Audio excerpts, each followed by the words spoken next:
De toute façon, les jeunes, ils savent plus s'engager. Ils savent plus qu'aller sur leur tablette ou sur leur smartphone, là. Ah mais tu dis n'importe quoi, papy. Il faut pas dire des choses comme ça. Moi, j'ai fait la guerre, ma petite. Alors, excuse-moi, mais je sais ce que c'est que l'engagement. J'étais pas volontaire, mais c'était quand même un sacré engagement, tiens. Mais nous aussi, on s'engage. Avec Chloé et Elliot, on a monté un collectif, on construit des jardins partagés en ville, parce que planter des choux et des carottes, c'est de l'engagement. T'entends ça, Mireille? Il paraît que t'es une militante. Bon, d'un côté, il a pas tort, papy. Faire la guerre, j'imagine que c'est une forme d'engagement. On dit bien s'engager dans l'armée. Ah, tu vois? Mais d'un autre côté, ben ouais, planter des poireaux en centre-ville, c'est aussi une forme d'engagement. Mais non, c'est pas ça du tout. Alors attends, écoutons ce que les jeunes en disent.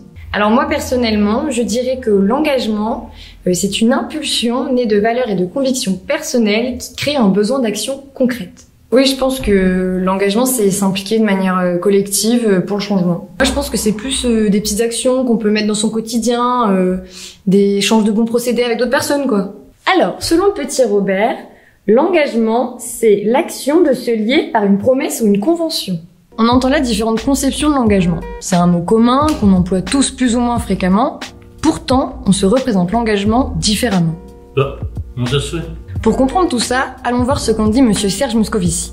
Mosco, comme on l'appelle dans le milieu, est le père de la théorie des représentations sociales, inspirée directement des travaux du sociologue Émile Durkheim sur les représentations collectives.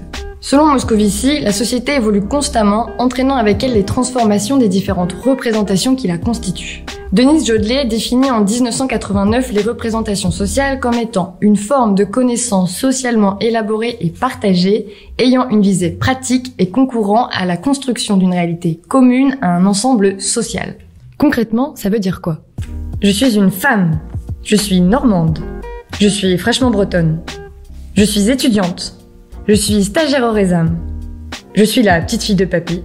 Et je suis bien d'autres choses encore. Toutes ces insertions sociales vont façonner la façon dont je perçois mon environnement. Lorsque nous sommes face à un objet social nouveau, nous allons le reconstruire de telle sorte à ce qu'il soit cohérent avec notre système de connaissances et de valeurs préexistants.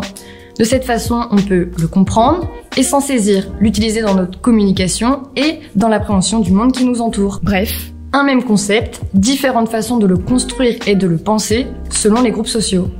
Revenons à l'engagement. Finalement, il n'y a rien d'étonnant à ce que papy et moi ayons construit une représentation différente de l'engagement. On n'est pas trop de la même génération quand même. Eh ben ça influence pas mal les représentations. Aujourd'hui, on parle souvent de l'engagement des jeunes. Alors déjà, qu'est-ce qu'être jeune? Mais surtout, qu'est-ce que l'engagement pour ces jeunes? Avant de dire, les jeunes ils s'engagent.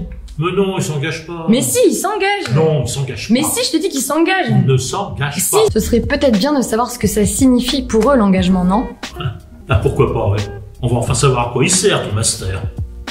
C'est pourquoi, de mars à juin 2020, avec l'association Résam, dans le cadre du projet Jeunes en Trans, nous avons mené une étude qualitative et quantitative afin d'appréhender les représentations sociales de l'engagement. Quantitative, un questionnaire en ligne, 159 participants âgés entre 18 et 30 ans. Qualitative, 12 entretiens téléphoniques d'environ 1 heure avec des jeunes habitant le pays de Morlaix, dont certains propos seront mis en scène par moi aussi, et moi, puis moi aussi, ou encore moi, et puis moi aussi, puis moi aussi, et moi aussi. Il ne s'agira pas ici de dire des vérités, mais bien d'apporter une réflexion sur ce que peut signifier et impliquer l'engagement pour des jeunes aujourd'hui. En plus d'une méthodologie d'enquête issue des sciences sociales, l'analyse des réponses du questionnaire et celle des propos recueillis lors des entretiens sera tout au long des épisodes articulée avec un zeste de théorie en psychologie sociale. Alors que tu sois une structure jeunesse souhaitant favoriser l'engagement des jeunes, une association à la recherche de jeunes volontaires, ou bien tout simplement une personne curieuse qui se demande mais qu'est-ce que l'engagement, eh bien cette mini-série est faite pour toi.